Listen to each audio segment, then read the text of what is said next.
Hey everyone, welcome back to the Awaken Catholic Show. I am here today with a very special dude, Mr. Mike Tenney. What's up, y'all? He is a close friend and the host of the show Pop Culture Catechism, produced here at Awaken Catholic.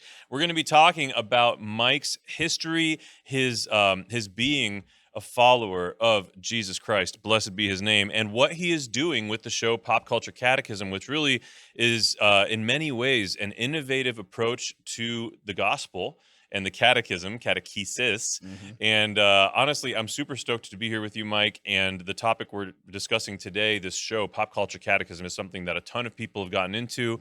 And I'm personally very passionate about what you are doing. All of that, Mike, viewers, listeners, is coming up right after this. Yes. I should have said that right after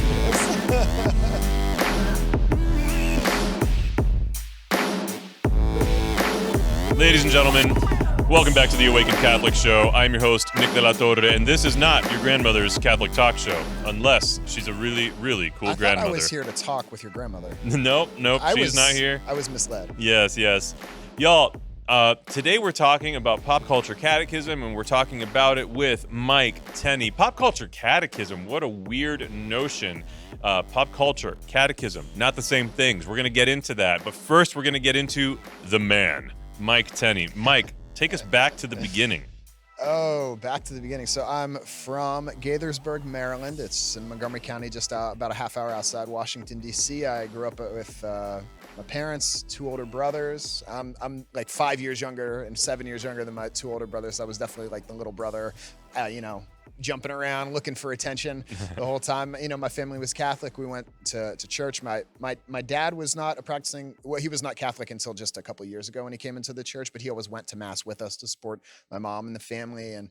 But I wouldn't say it was like a real vibrant part of our house. We would pray before meals, pray before bed. My mom would talk a little bit about God sometimes. We went to religious ed class, but we weren't like praying the rosary and that sort of thing around the house. It was, it was part of what we did, but I didn't see myself as like first and foremost fundamentally a follower of Jesus.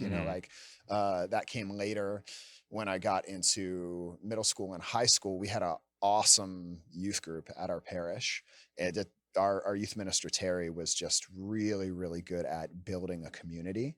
And I met people there that had a sort of freedom that I longed for. And I learned how to pray. I met young adults, and it was really intergenerational. Like the volunteers and core team that she had, it was some of my brother's my older brother's friends who were like college students, and then some young adults. Like I remember my first small group leader was this guy who sang in the choir, and he was in the Navy, Chris, and like I really looked up to him a lot. And I'd kind of grown up seeing him sing at church, and he was my small group leader, so he really had a big impact on me. And then so I just met all these people of different generations, of different backgrounds, who were all alive for the faith, and it just really set a fire in me. And they taught me how to pray and speak to God as a friend. And for the first time at the age of like 15, I was like, whoa, Jesus is real. And he has a plan for my life. And now I'm riding the train, Yeah. And so from there, I just wanted more. What a blessing to get that so early on. Huge blessing. And about the same time, I started going to a Catholic high school. So I kind of got the intellectual background. I'd always gone to public school before that. So like taking a religion class, I was like, oh, this is actually kind of interesting. It dovetailed nicely with kind of an interior conversion. I'd just been confirmed a year before, so I had that extra dose of the Holy Spirit. So looking back now, I can kind of see that just as I was coming into adolescence, God was kind of paving the way for me and just kind of be like, all right, confirmation, youth group, Catholic school religion class. And then I started to find some really good friends at my Catholic school. In particular, these two girls that I became very good friends with, Ashley and Monica, who were just Ashley was not Catholic. She was Presbyterian, but her church also had a really powerful youth group. But there was like a falling out between their youth pastor and their lead pastor. And so Ashley was just like, well, this can't fall apart. Everyone come to my house on Friday for Bible study and dinner. And she started inviting all our friends from Catholic school. And so that's when I started like really reading the Bible and like discussing with Protestants, like, what do you believe about Jesus? What do you believe about the Bible? It really made me dig into my own faith. They were singing all these crazy Jesus songs. And that was when I had first started learning guitar. And so like now I'm praising and getting a kind of a more charismatic view of the faith. And so I can just kind of see, see the Lord leading me along. And then I went to Catholic University. I'm repping them today, and that faith community was just amazing. I met the conventual Franciscans there, Father Bob, Friar Santo, Father Brad, and they were just such witnesses of the faith. I started discerning the priesthood for a while, dated a really holy girl for a while, and yeah, after college, I spent a year doing volunteer work with the Capuchin Franciscans in New York, doing Cap Corps and doing youth ministry. After that, I became a Catholic high school teacher for 14 years and started doing music at my parish. Dated here and there, was in a rock band for a long time trying to do that. Met my wife, and now I'm Catholic speaker, worship leader, and quit my teaching job. And about that same time, you and I got connected, just like in a Facebook group, and became Facebook friends, and then started Facebook messaging, and then started texting, and then started doing Marco Polo, and then became like really good friends. And you were like, "Oh, I'm starting this thing called AWAKEN Catholic. Do you want to be a speaker?" And I was like, "Sure." And then we started. Well, and that really shows you the power of. So that was a Facebook group called Catholic Creatives. Yeah, Catholic Creatives. Yeah. And it shows you the power of what groups like that can really achieve in terms of real connection, because a lot of times we can understandably diminish the power of tools like that, especially because there, more and more social media has kind of a stigma for shallow connection, and it's pretty amazing how it doesn't just have to be that. Catholic Creatives provided a venue for us to meet each other in the first place, and then provide some real context for real collaboration. Now it took choosing to use it that way, for sure, right? Because I think some other people in the community, and in a lot of other communities, can use a platform like that, like just to kind of pursue like anything, Instagram models or whatever. It's like, please look at me, please give me attention, look at the things that I'm working on. They come to the community looking to get something out of it, not contribute also. Right. Yeah. That's huge. I want to take a step back and talk about. So I found it interesting what you just shared, the contrast with what my experience was, because you went to public school for elementary, and then you went into Catholic high school.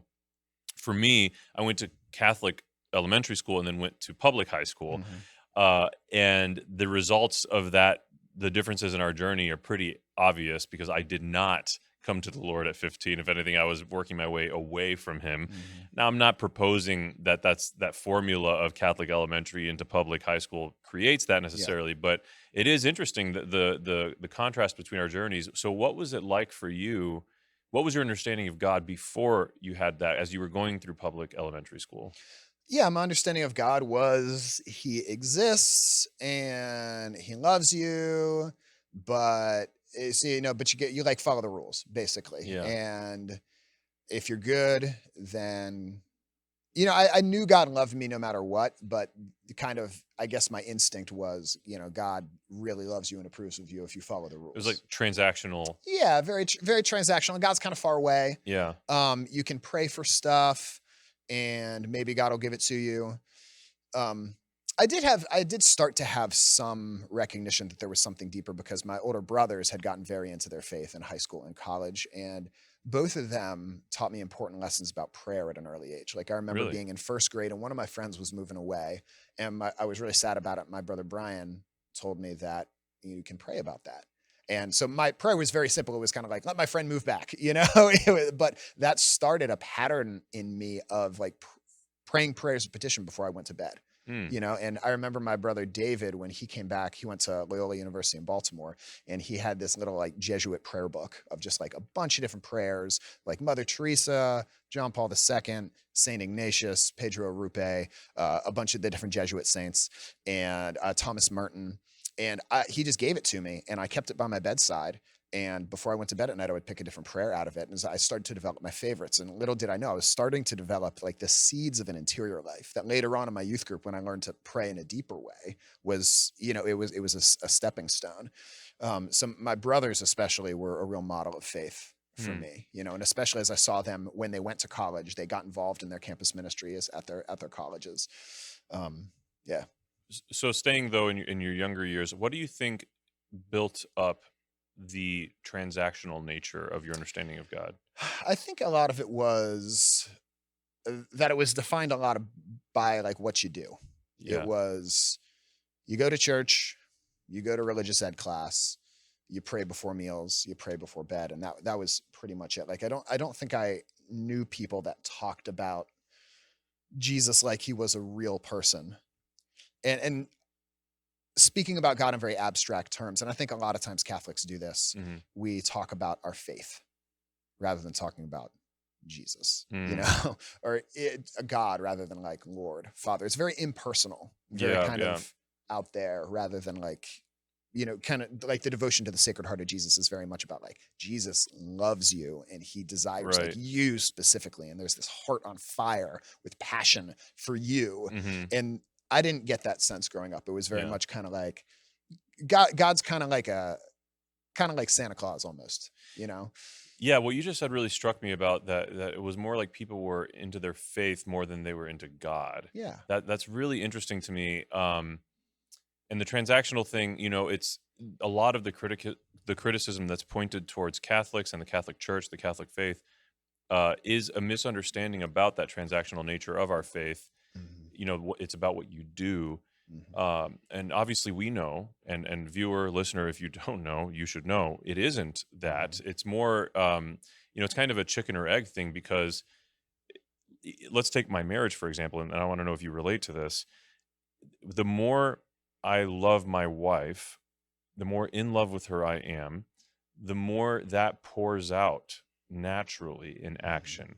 And the more I choose to take action to woo my wife, to pursue my wife, that manifests as an internal reality as a result of those external choices too. So there's this interplay between our external actions and the internal realities that are not, one is not necessarily like the cause for the other, but they both inspire each other, they pour into each other. And I think that the way that our faith is meant to be lived out is kind of like that. Do you resonate with that? Yeah, I do. And I think it can be easy to mistake the gift for the giver. And this happens in the Catholic faith with, people who they love the traditions of the church, and even if they've kind of drifted in their relationship with God, there's still something about them. They love to go to Easter Mass. They love to go to Christmas Mass. And this isn't to judge anyone, or, they love the smell of incense, and they find some comfort in the rituals, which is beautiful, but they've kind of lost the heart of it. And I've heard some of my Protestant brothers and sisters talk about, when I say brothers and sisters, I mean broadly, not my actual brothers and sisters, but friends, they talk about going back to the heart of worship, right? It's not just about the songs and the kick drum, right? Because that can be an idol too. Or it's not just about how good your pastor is at preaching, right? It's not just about how good the coffee bar in your mega church is. And all those things can be good if done in the right way. Yeah. And I think in Catholicism, what that looks like is checking the boxes. Did I go to Mass? Did I go to confession once a year? Did I fast on Fridays during Lent? It can become very ritualized, because those are the easy things, right? Ritualized, maybe a better term for it is like it becomes void of the internal reality. Yeah. Right. Like, because ritual is good. Right. Exactly. Ritual builds virtue. Right. Ritual is what you rely on when you're going through a time of desolation, and it's like you don't feel it.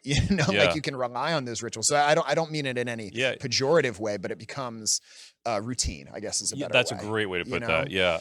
And I think that it's interesting. I'm having all kinds of, I've never considered these things the way that we're talking about them right now.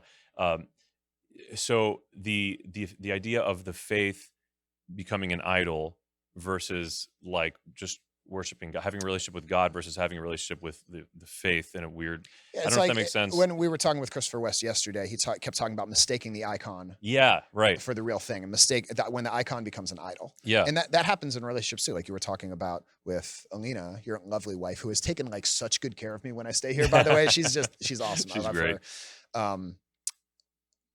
That can become routine in that kind of negative way we were talking about too. Even rituals and relationships are good. Like, relationship experts talk about, you need to build rituals with your family. Those are really important. But when they become empty, and when they become so routine that you forget what they're for. And that was something Jesus was so, like, his biggest critiques were for the people that the ritual had become just a routine, right? And Mhm. they'd lost sight of the meaning. And he says to the Pharisees, "You're whitewashed tombs, Mm. right? You look, you're this tomb that's all white and pretty and so pristine and clean, but inside there's this dead, rotting corpse.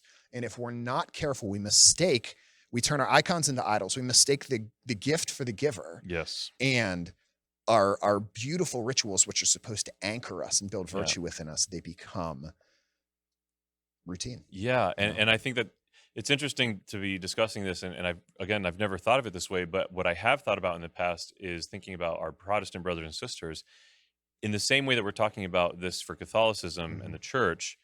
I have in the past proposed that there's an idolatry happening for the Bible in Sure, Protestantism, for right? Like, sure. yeah, you know the Bible, and maybe you're reading the Bible, but do you know God, and are you talking to God? Mhm. And not to presume if you're Protestant watching or listening to this that you don't know God or that Yeah, you're not not at talking to all. Him. But we're talking about sometimes extremes that we can fall into that I think are a byproduct of the divisions that we create amongst ourselves. Because, for example, really what we're talking about is a little bit of tribalism. Because Yeah. a lot of people have to identify so staunchly with their Catholicism that it becomes an idol Mhm. because of the contrast that we've created in our Mhm. divisions. So because they read the Bible, we don't.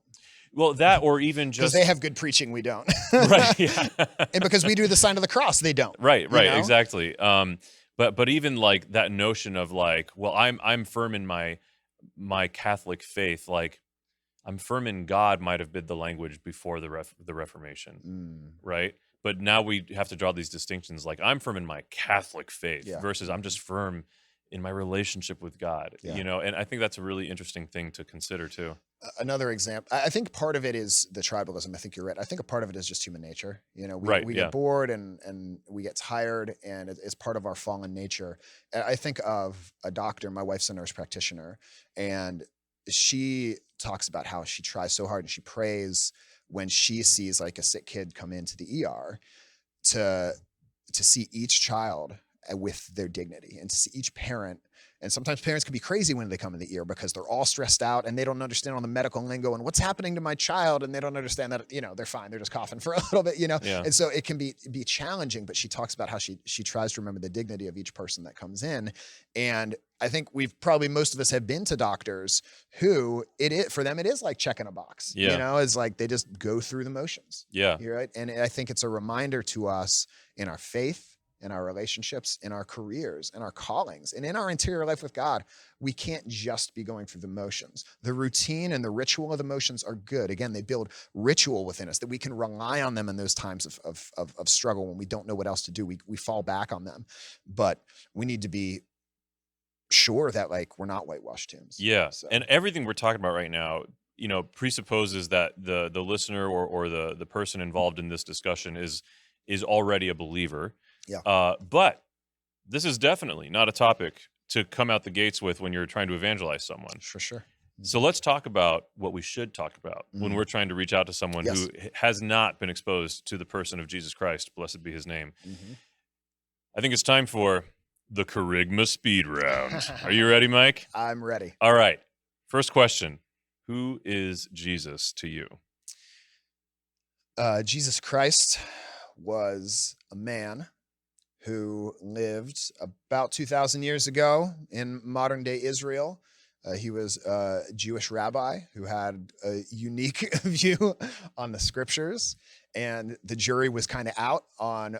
He was claiming to be this Messiah figure from the Old Testament. He was even claiming, some people thought, to be God, claiming some of God's divinity, some of God's authority to speak in the place of God, to speak in the place of the prophets. And the jury was kind of out on whether he's legit or not.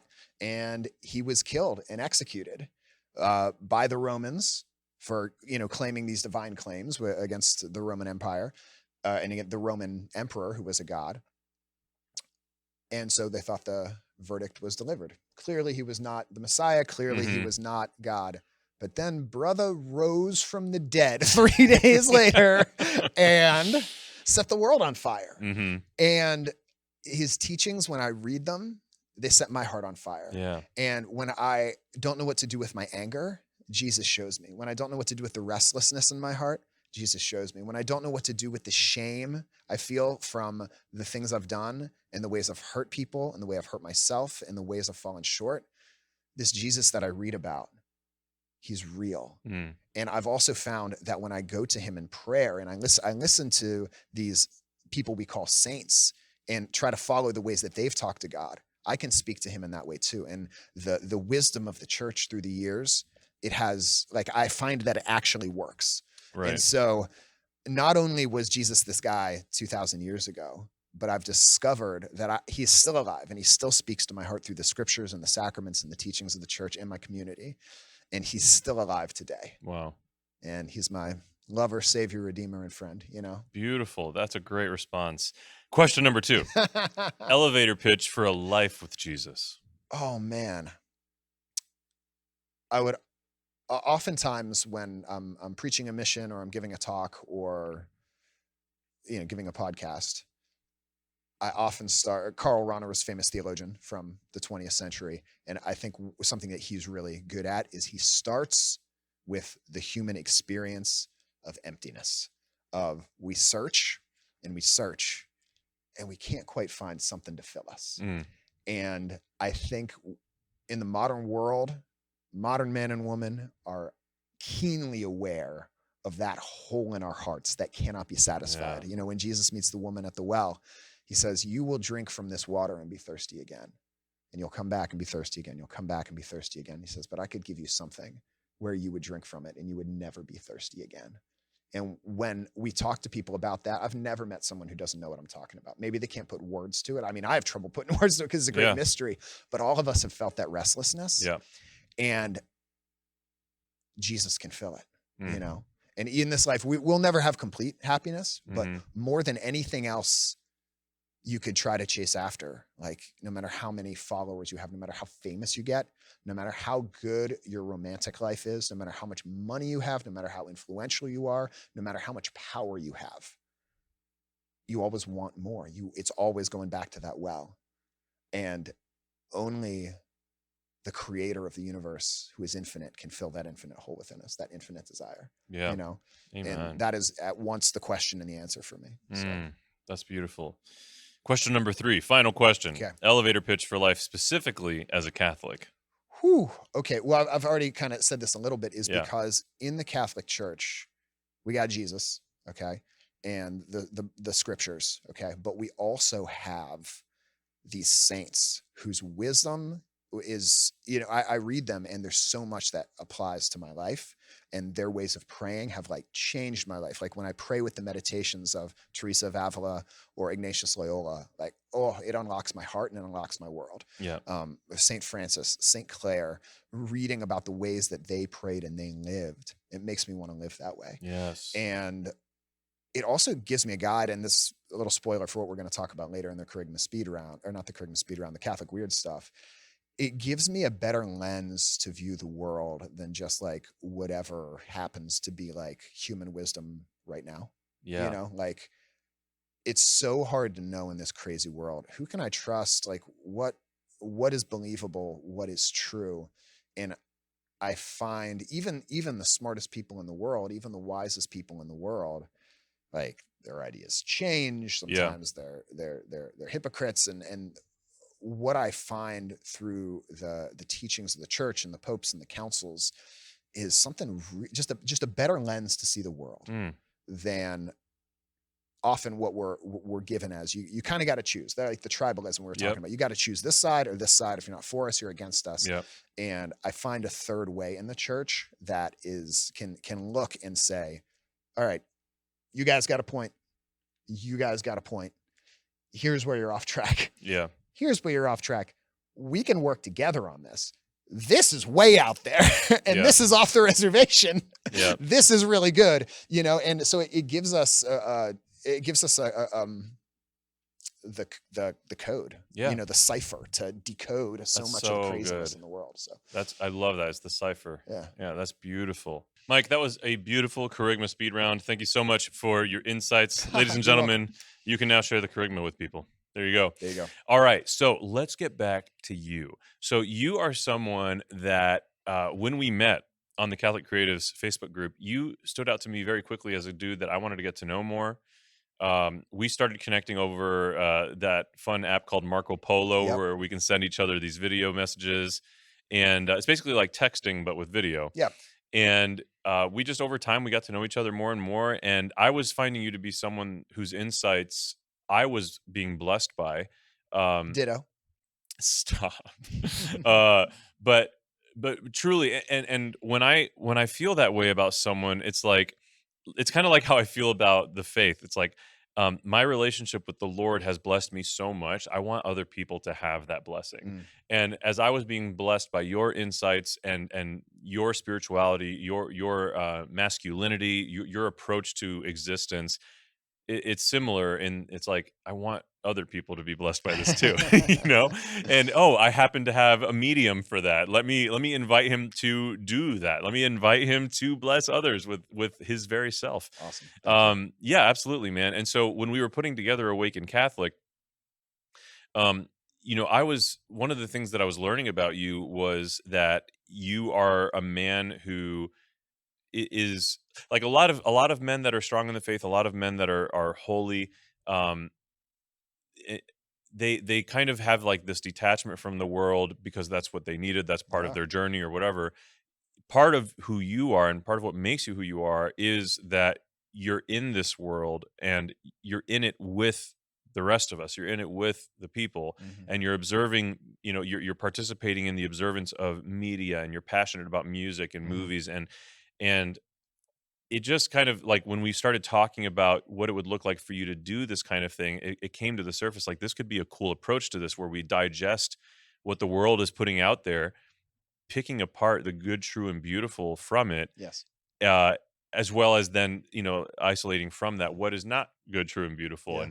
and having a conversation, a dialogue around what that is.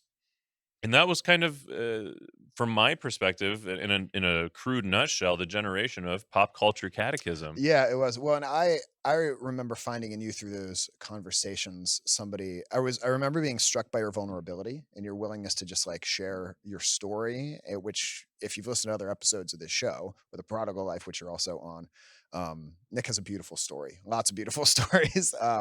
And so just one, your vulnerability, and two, just like rabidly talented Oh gosh. in all sorts of different ways. And so it also just I liked your personality and I like chatting with you and talking with you.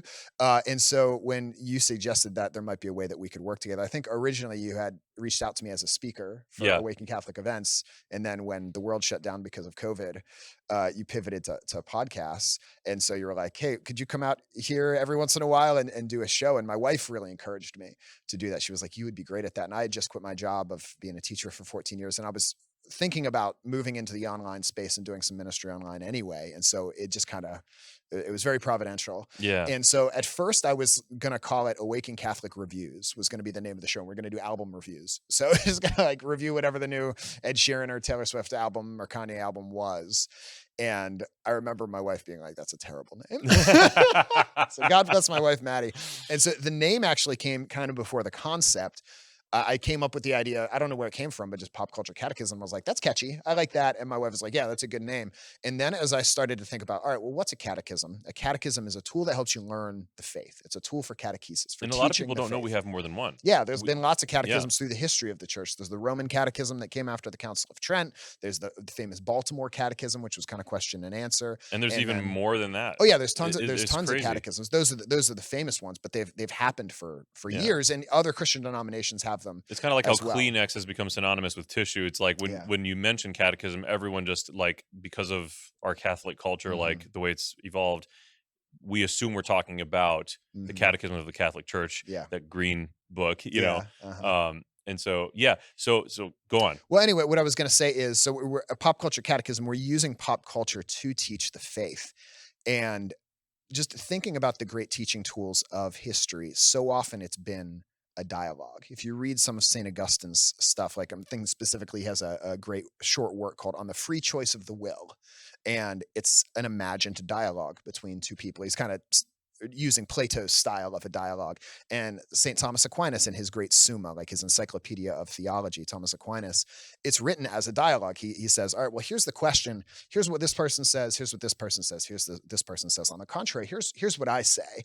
And so it's written as a dialogue. And again, the Baltimore Catechism, which a lot of older people grew up with and in the 50s, 60s, 70s, it's written as a question and an answer. And so I found that there's this great tradition in the church of learning through this dialectic, through this dialogue. And so I thought I can, using pop culture, that's like kind of one part of the tripod, and then Right. a good guest who I can have a dialogue with, who can speak to a topic. And then between the three of us, then we can really teach about the faith in a way that is going to be different than this, and will serve a different audience than the sort of people who would go to maybe Father Mike Schmidt's catechism in a year.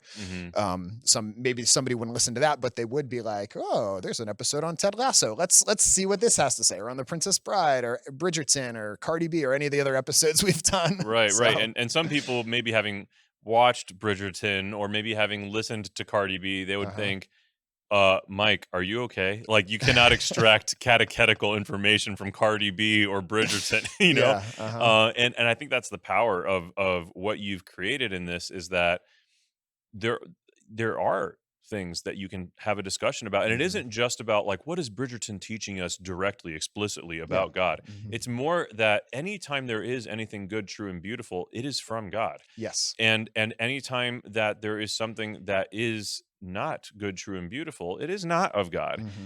But then there's also this, factor that is, well, what does it mean for something to be good, true, and beautiful? Because we have a really confusing sense of that in our world. Yeah. Well, and I want to be clear. You said that, many people that are strong in their faith just say, well, I'm not going to watch shows. I'm going to cancel my subscriptions. And I just want to be clear. I have great respect for that. In some ways, I wish I could be more like that. Maybe that's an area for me to grow.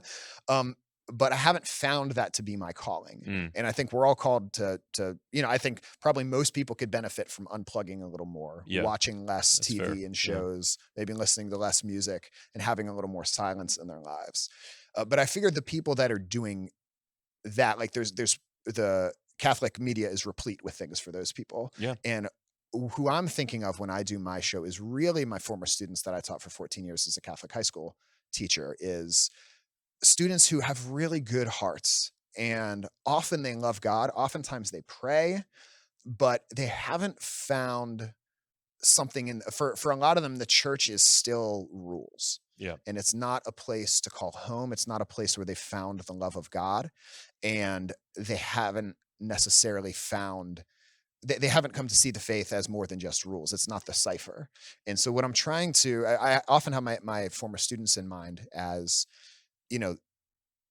this can be a lens through which you can see the world that's going to give you much deeper satisfaction, that's going to give you much deeper wisdom than Bridgerton, than And there's Cardi B. there's such value in that, because we are surrounded by the world. And unless you're going to isolate, speaking of pop culture, the movie by M. Night Shyamalan called The Village, The Village, yeah.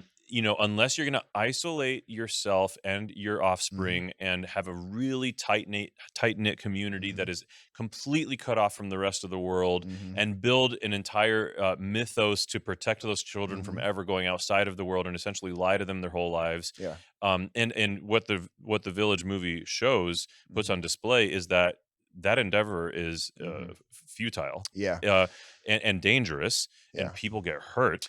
Well, and I think there is a Catholic version of that. Like there's a famous idea called the Benedict option, which I think which kind of the idea of like, we're almost going to form like little communities, almost like little monasteries, like happened during the Middle Ages. And I think that can be done in a good and healthy way. Yes. But I also have deep respect for what Pope Francis talks about as the model of the church as a field hospital. Yeah. Where we are out in the battle, patching up wounds. And that's where I felt called. Is the person who is watching Bridgerton and being like, I want my romance life to be like that. I want my sex to be like that, and they're bleeding from this wound in their heart because they're receiving these lies from the culture that says, yes, sex is going to be empowering for you outside of a committed married relationship. Oh yes. Cardi B is shaking her butt. Like, she's really happy with that. Like they're bleeding from these wounds. And I want to be out there with them and saying, like, your desires and what you see, there's something good there. There's something beautiful there that's been twisted up. but there's something deeper. Yeah. Like, you're drinking out of a puddle. Let me Yeah. show you the clean water of the oasis, But you know? that is huge, and you can appreciate the cleanliness of the water, Yeah. the purity of the water, in particular when you understand the contrast between that and the alternative. Yeah. And so, you brought up the Benedict option. That actually to me is not whatsoever anywhere Mhm. near what M. Night Shyamalan is presenting to Mhm. us in The Village, Yeah. because it is not founded on deception. It's not founded Yeah, on for sure. it's not founded even on fear. It's Yeah. founded on choosing the good, true, and beautiful, Yes. knowingly choosing it. And to know it, you have to understand what the contrast is, what you're turning away from. Mhm. And in The Village, there is such an obsessive, controlling. They're not giving anyone choice. Mhm. They're not saying stay here because this is better. They're Mhm. saying stay here or you will get eaten by Yeah. these monsters in And the there's no woods. sense of mission. There's no sense when Yes, there's people exactly. out there there's a world out there that's hurting, and that's Right. something that the monasteries did. The monasteries Yes. were serving the Oh poor. They were yes. serving as beacons of light in a dark Yes. world that people were flocking to, and Yes. they even converted their conquerors. When the Vikings were coming through and ransacking monasteries, how many martyrs are there Yeah. from the monasteries that were ransacked by the Vikings and others like them? But those cultures were converted by that sacrificial love. So Yeah. I have deep respect for the Benedict option. Yeah. What I've felt called to primarily, at least at this point in my life, is the kind of the field hospital Yeah. model. So, and I think 100%. I think that's what one of the beautiful things about being Catholic, and another reason why I love being Catholic is there's room for all those spiritualities. There's room for all those charisms. And that So, that to me is the power again of what you're doing, where for everyone, anyone in the faith, we are mhm. in this world. Yeah. And there's no escaping the fact that we are in this world unless you choose to escape it in an unhealthy, dysfunctional way Mhm. like The Village Yeah. presents. And so being that we're in this world, we have to make a decision about how we are going to process that, how we're going to be present to it. Mhm. How many people that grow up extremely sheltered, you've heard the stories Yeah. where someone is super sheltered all their lives, and the moment they're 18 and they move out, their Mhm. life goes to ruin because Yeah. they are immediately exposed to drugs and partying, and Yeah. and they're like excited by these new things. Mhm. And unless, like, so that's where sheltering in a dysfunctional way Yeah. becomes problematic. We are my family and I, we're sheltering our family, our Mhm. children, in an appropriate and functional way, so that, for example, the kind of bizarre uh, criticisms and stuff that take place as children, for example, I and my siblings, like, we have experiences where our teachers at the schools, there were key moments where they may have put us down Mhm. for, or embarrassed us for this thing or that thing, and it's like that crushes a kid. Yeah. um, the little cliques in the classroom Mhm. from an early age, that Yeah. crushes it. That totally changes your understanding about your self-worth, your dignity, and whatever. Yeah. There are things like that we are preserving them from, and Mhm. I really believe that is not going to weaken them socially. Mhm. That's going to strengthen them to not be crushed so early on, Yeah. to grow in a strong and bold way, so that Mhm. when they're out in the world, that is their psyche is strong and bold and ready to face whatever. Yeah. um and as my friend, my dear friend Edmund Mitchell, we were joking at one point about him homeschooling his kids, and how he was joking about how he bullies them, because if he doesn't bully them, who else is going to bully Uh-huh. them? And so it's not about avoiding facing conflict or Yeah. challenges, but it's like the world is real. Mhm. So anyways, Well, can I say something about yeah, that real please. quick? Is I think there is, and I think again, it comes down to charism and prudential judgment. Yeah, Depending on your situation, Catholic school, public school, homeschool could be the right solution. yeah, My kids are in Catholic school right now. We're considering homeschool and some other things. But I think it's a matter of personal discernment. agreed. What I was going to say is I think something we've kind of lost in our modern culture is the idea of rites of passage. Mm, And what are rites of passage is they're helping you transition from child to adult yeah, in several different ways.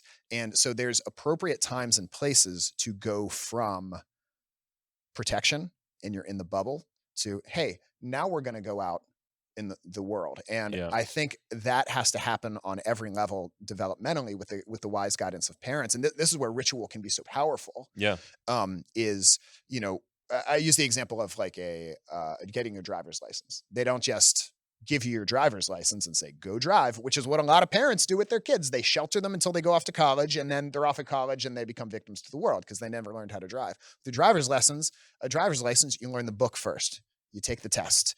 Then you have a permit where you're supervised and you have to get X number of hours. Then you take another test where it's actually hands-on. Then you have a provisional license. We're allowed to drive in certain situations, but not other situations. And only after that, after years and many, many hours, then are you allowed. And I think we should take a similar approach with our faith too, and with our children, dating. We don't just say no dating. We could say like, all right, well, let's get together in a group.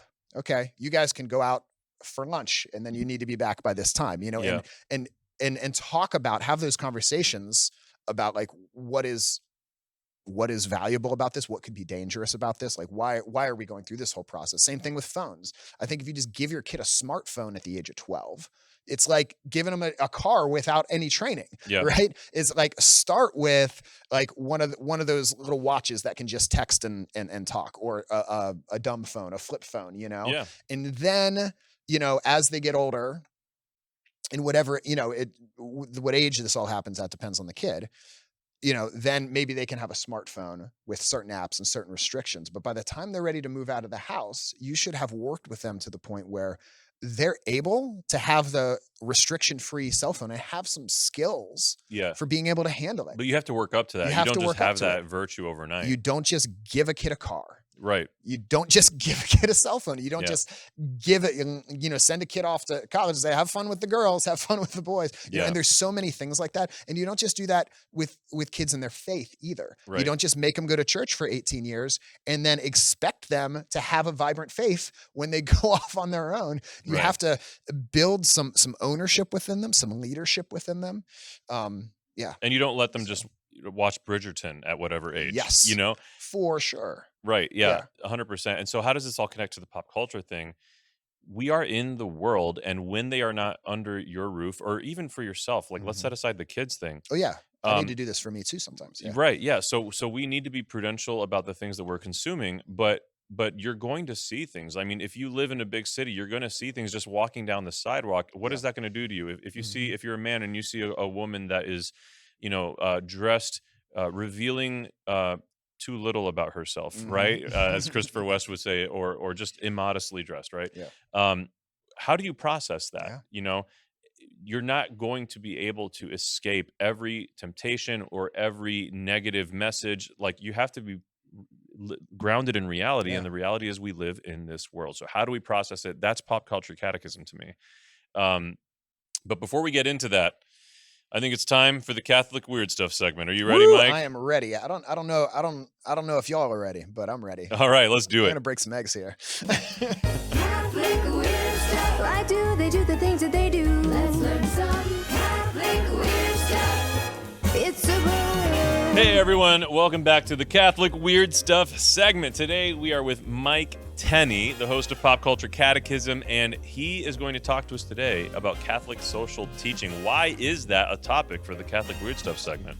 Because it's kind of a buzzword that a lot of people don't understand, and Yeah. a lot of people think it means something that it isn't. So they hear the term social justice, and they think it means something that's very much associated with the left and being kind of the pejorative term use of the term woke, and it's all about LGBTQ rights and trans rights and kind of this aggressive sort of anti-racism, which kind of sees everything in terms of race. And that's what most people mean when they see the term social justice. But social justice comes from Catholic theology. That term comes from Catholic theology. And so there's a Catholic sense of social justice and Catholic social teaching, which I think is more woke, Sure, which yeah. I think it gives, as I was talking about before, I In think a the good Catholic sense. faith, gives us a better lens to view the world and the issues of the world than just this kind of false binary we've been given. Yeah. So, Yeah, beautiful. Okay, so tell me about that. all right. So it starts in kind of the Industrial Revolution, so late 1800s, and two things are happening. Is one, people are moving off of farms into cities, and so lots of people are working just in factories, and now they don't own their own farms where they're growing their own food, but now they work for a boss, and now you have somebody who determines the quality of your work. They determine the tools you have, the days off you have, how much you're getting paid. all of those things, and people are living together in cities in a way they never were before. So sometimes living conditions are bad, sometimes working conditions are bad. At the same time, our understanding of the papacy at the end of the 19th century has been developed with Pius IX and the First Vatican Council, and this is when the idea of papal infallibility was really defined, and the Yeah. role of the Pope as teacher, we've gained a new awareness of that. Yeah. And so papal encyclicals as official teachings of the Pope have become more important after this time. And Leo XIII writes this encyclical called Rerum Novarum, and it's about the rights and the dignity of workers. And a lot of the things that we take for granted today, a 40-hour work week, weekends off, sick days, the fact that you can't get fired if you get sick, paid family leave, a lot of these things that we just see as normal and basic rights, a lot of that has its basis in Rerum Novarum. And all the popes since I don't know if all the popes since, but many of the popes since have updated it. So and they tend to name it after the anniversary of Rerum Novarum. So there's a quadrisimos, I'm bad at Latin, anno, so it's 40 years after. And John Paul II has one called Centesimus Annus, which is 100 years afterwards. And they lay out this beautiful Catholic social teaching, which shows us how to navigate justice in terms of us living in society. And so some of these key terms come to us like the dignity of the human person, respect for human life, the common good, rights and responsibilities, solidarity, the preferential option for the poor, subsidiarity, the universal destination of goods, stewardship of creation. You might have heard some of these buzzwords before. They all come from these documents of various popes. And when you start to read them, you start to see that there's a better way to see the world. So Yeah, it's interesting how so many sources are trying to provide solutions to us for the problems. In this very binary political system we're in, both sides say, I have the answer. I know how to fix the injustices that are happening. Yeah. And in either extreme of this binary system, there may be elements of the problems that we face that they actually do resolve. They actually do potentially lend to the solution, but then always on the altar of other aspects of the situation. So on the one hand, we may have solutions that address our responsibility to each other, but then they also abdicate the reality and the importance because of the dignity of each of us, the church's proposal that we are meant to have sovereignty over ourselves. Yes. And then on the other extreme, there is an emphasis on this personal sovereignty that abdicates the responsibility that we have to each other. Yes. And the church is saying we all have personal sovereignty and a responsibility to Rights each other and responsibilities. Right? Yes. That's one of the key things. Yes. Well, and you'll notice the at Rerum Novarum, which is end of the 18th century or 19th century, 1800s, it's largely a critique of capitalism. And then through much of the 20th century, it's much a critique of socialism because you have the rise of the USSR and communism spreading. And then after the fall of the Soviet Union, we start to see some more critiques of capitalism. And I love this. If you read just one of these documents, Centesimus Annus by John Paul II is my personal favorite. Benedict XVI's Caritas and Veritate is also very good. But JP2's Centesimus Annus is just like, butter on the biscuit. So good.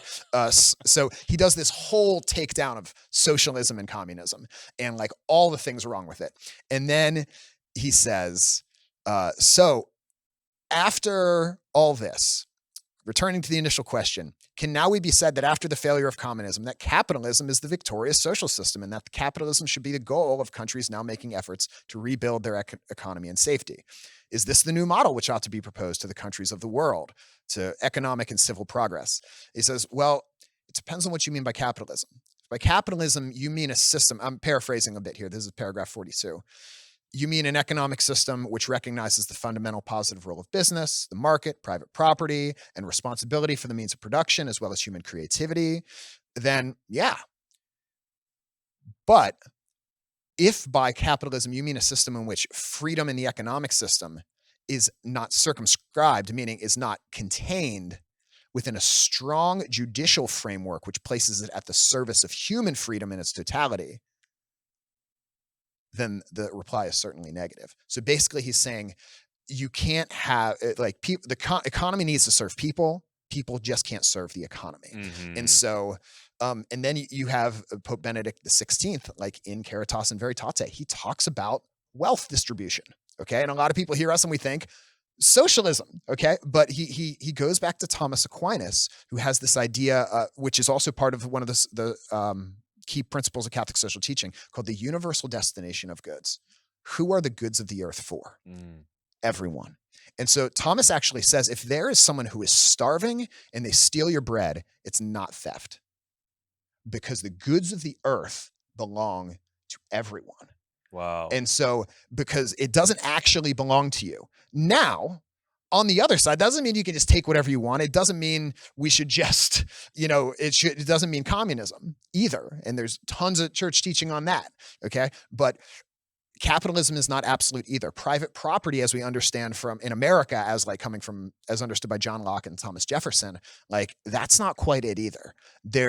We're given the gifts of this world for everyone. And yes, I have a certain responsibility over my things, but the Catechism quotes St. John Chrysostom. So this is a quote from St. John Chrysostom, doctor of the church. It's also quoted in the Catechism, which means Pope John Paul II and Pope Benedict gave it like the extra green stamp of like, amazing. This is like official church teaching. Okay. He says, when we don't share our wealth with the poor is theft from the poor and a deprivation of their means of life. We do not possess our own wealth, but their wealth. Therefore, let us use our goods sparingly as belonging to others, so that they may become our own. How shall we use them sparingly as belonging to others? When we do not spend them beyond our needs, and do not spend for our needs only, but give equal shares into the hands of the poor. Now we think we're doing a good job when we give 10%. Right. He says equal shares. He's talking 50-50. That is, okay. I have goosebumps right now. That is an incredible teaching. Yeah. Now the problem becomes when, for example, I had a discussion with someone I care about that is pretty supportive of, they would say probably democratic socialism or something like that, right? So a lot of places in Europe where the taxation is just crazy high, and his claim was that the people there believe in it and they just know that they're playing their part in society. But the problem is that there's a huge distinction between the government forcing you to give such a massive majority of your revenue, your income, as a part of some economic governmental system. There's a huge contrast between that and what that just said. Yes. Which is this personal sovereignty, the choice to give of yourself. Yeah. So what would you say to that? So what I would say to that is yes, and that's why we don't believe in communism, or what I would call an extreme version of socialism. And Benedict XVI, not in official teachings, but in an article he wrote for First Things magazine, speaks in some ways very, very favorably of democratic socialism. But what I would say is, the onus is primarily on us, and the reason for that is because another principle of Catholic social teaching, solidarity. Where we're not just supposed to write a check. We're not just supposed to be taxed. We're supposed to be of one heart and mind and of one community with the poor, right? We're supposed to be living amongst them as our brothers and sisters, and not just segregating ourselves in our own school systems, in our own, housing communities and that sort of thing. But we also got to be careful there too, because there is such a thing as social sin. Right? There's not just the personal sin of me not giving enough to the poor. There's also the social sin, or what Pope Francis often calls patterns of inequality or patterns of oppression. John Paul II talked about this culture of death. Pope Francis calls it something similar, a throwaway culture, where culturally and almost systemically, there are injustices going on. Like probably most of the clothes we're wearing were made in sweatshops. 100%. And the cobalt in our phone batteries was probably dug up out of the ground by child slave labor.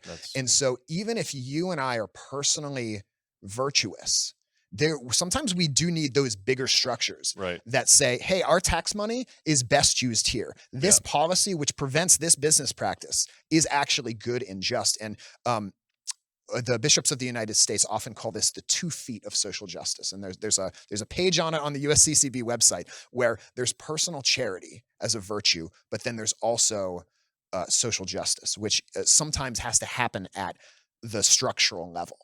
And so Now, you might be saying, well, then what's the answer, Mike? What's the answer, Mike? The church doesn't give us a specific teaching. And actually, John Paul II says in Centesimus Annus, there is no one-size-fits-all answer. There is no utopia, as St. Thomas More said. And anyone who tries to create one ends up creating hell on earth. Yeah. And so Every he says, single time.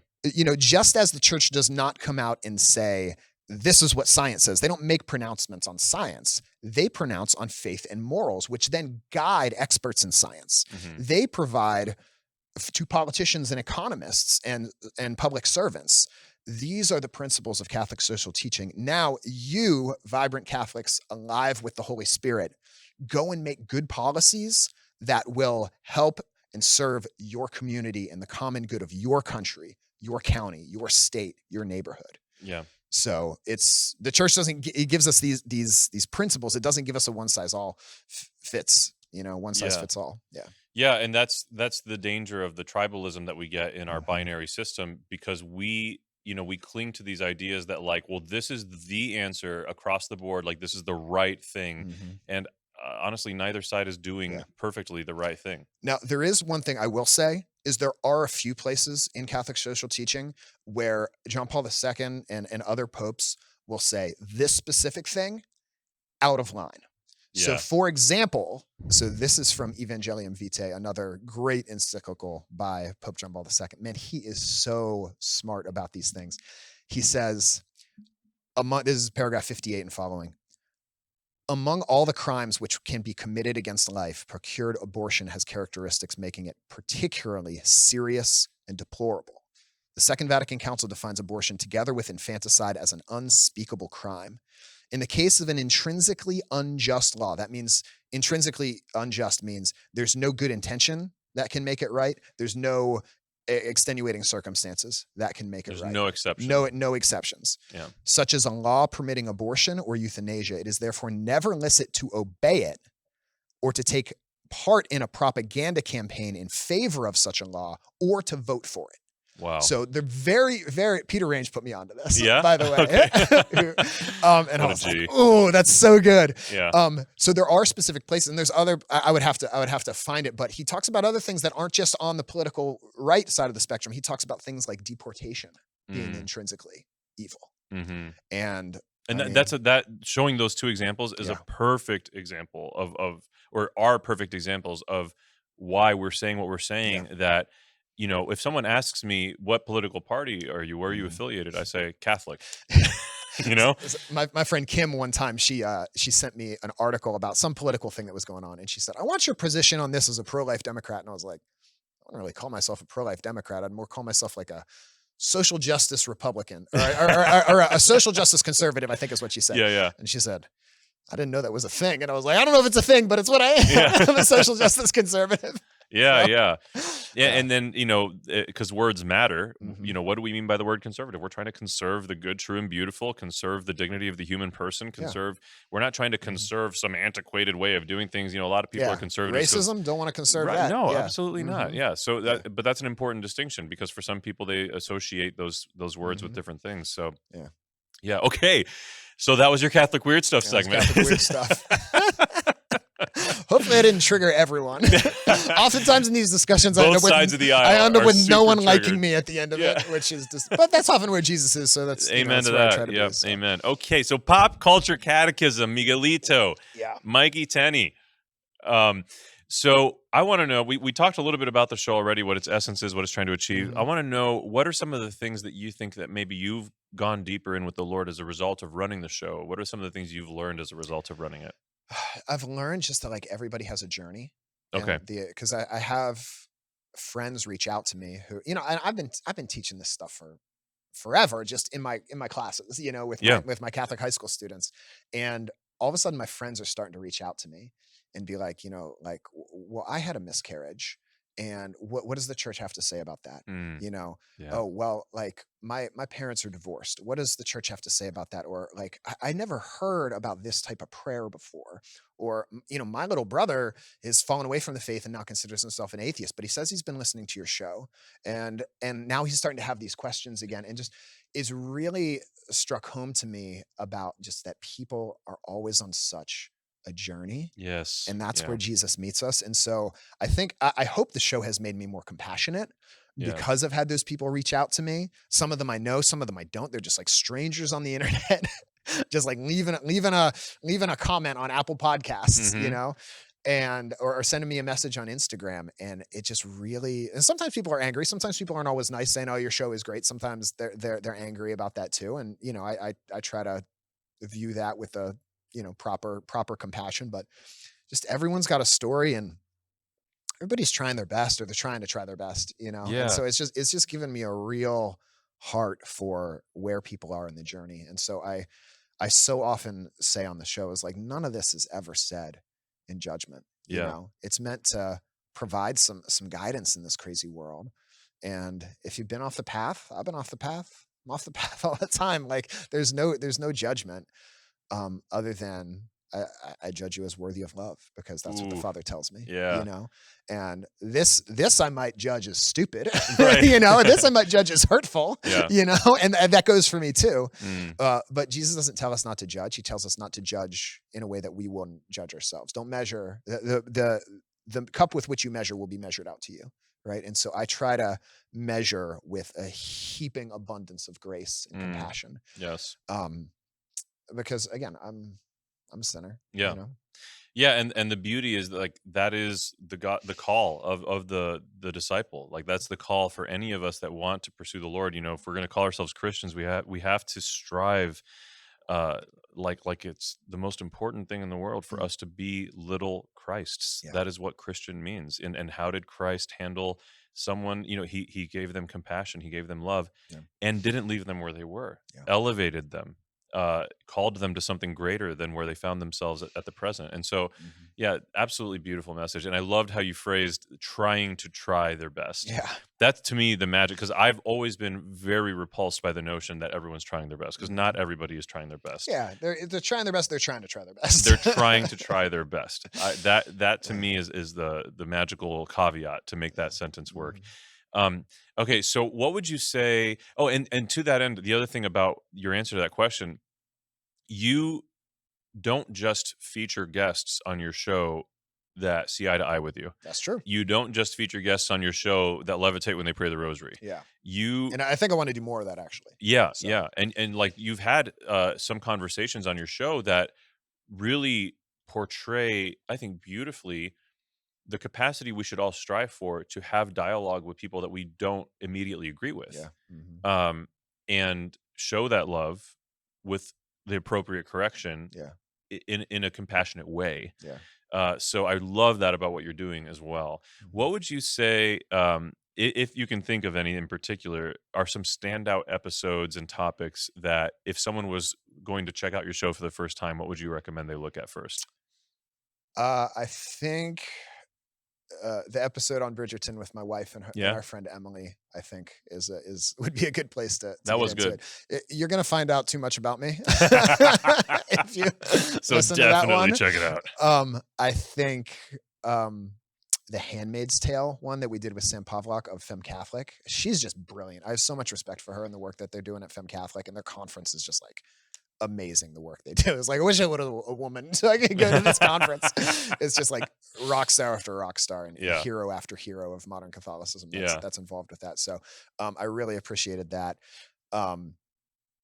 The Kanye episode I thought was good. The Beyonce episode I thought was really good. A lot of people like the Avatar: The Last Airbender episode we had with Luke Dimion, who Yeah. plays Judas on The Chosen. A lot of people like that. Then we did an episode on The Chosen with Bishop Bill Byrne from the Diocese of Springfield. So The Princess Bride was one of our most recent episodes that people really dug. And I love, so you always do these cold opens at the beginning of your episodes where you're like quoting from the movie, or you're singing the song or a song from the artist you're covering. And I loved the cold open for the Princess Bride episode, because you and your wife in costume, that you just acted out one of the scenes, and it was so good. It Thank was you. so fun. Yeah, Ethan put Buckingham Palace in the background. It was Yeah. good. When you and I did something like that for The Matrix. We did Yeah. a Matrix episode. I forgot where about you were that. Morpheus and I was playing guitar in the background with a Santa hat on. Yeah, so Yeah. we've done some fun ones. Yeah. Yeah, for sure. The another one that just like spoke so deeply to my heart was the one with John Mark Grodi, who's our host for Elevate Ordinary on AWAKEN Catholic. He and I have done a bunch of shows together. We've done like probably 4 episodes, but we did one on Lord of the Rings. And there's a moment in the episode where like he says something and he's like, are you okay? Did you freeze up? And I was like, no, I just like need a moment to process what you said. Yeah. You know, so Glory to yeah. God. Yeah. So much awesome stuff out there. I want to seriously encourage listeners, viewers, if you haven't checked out Pop Culture Catechism, check it out. You can visit popculturecatechism.com to see the episodes. Look it up on whatever podcasting or video platform you're using. Yeah, I try to have something for everybody. So if you're like younger and you're into Taylor Swift and Billie Eilish, there's stuff for you. If you're older, we have a Springsteen episode. We have a U2 episode. We have a Beatles episode. That episode was really good. Yeah, your guest for the U2 episode was Christopher West. Yeah. Super cool. Awesome. Okay. Wow. Great conversations here, Mike. Thank you so much for bringing your love and your passion for the Lord and for the work you're doing with the show. Thank you, brother. I love you a lot. I love you too, man. Truly. Ladies and gentlemen, this episode has been brought to you by CatholicMerch.store. Which you're wearing, right? This is the super dope. This is the Memento Mori hoodie. Same design comes on T-shirts and a few different things. Badass skull right in the middle. Yeah, I actually designed this one. What? This one, so talented. The merch on the store is a collaboration. I did some of the designs. Our designer Sophia did some of the designs. She's also super talented. She is also super talented. But all of the stuff on there is completely original designs, and you won't find it anywhere else. And we use the best quality materials that we possibly can. So also CatholicMerch.store, 100% of the proceeds support the mission of AWAKEN Catholic. Yep.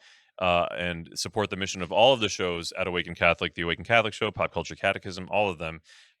So please check out CatholicMerch.store, whether it's for yourself or for friends and family. Get it as a gift. Like a great confirmation gift. A great confirmation. You know, for like a 8th grader, get them like a cool hoodie or something. Yeah, you could get him or her a rosary, but like they're going to get like 20 rosaries. But they're going to get 20 rosaries for their confirmation. Get them something from CatholicMerch.store. We also have drinkware. We have a great mug that I don't have with me right here. We have it over there. But like just good stuff. Check it out. And then additionally, the pilgrimage that I'm taking, I'm leading a pilgrimage with Father Eric Schild later this year to visit the Holy Land. So to learn more about that, just visit awakenpilgrimages.com. And Mike, this has been a joy. It's been a pleasure. It's been edifying. It's been efficacious. Yeah, you're great. The work you're doing is great. I'm so proud to call you friend and that you're a part of the work that we're doing at AWAKEN Catholic. Ditto, my friend. Thank you, brother. Ladies and gentlemen, this has been the AWAKEN Catholic Show. I have been your host, Nick de la Torre. And before you go, I just need you to know that Jesus loves you. He loves you so freaking much. Yes, he does. Peace.